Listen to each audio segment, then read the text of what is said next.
সুন্দর একটা কালার আইছে, লাগের গিয়া যেন সবজির সবটা রং আইছে।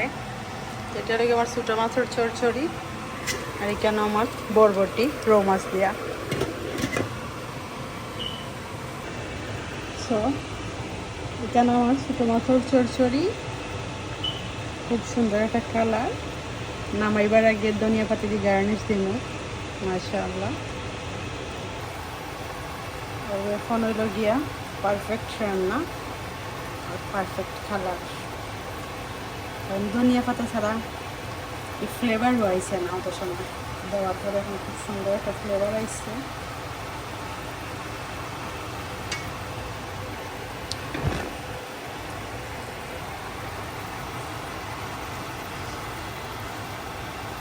এখন পুরা মতে আমার রান্না করা শেষ।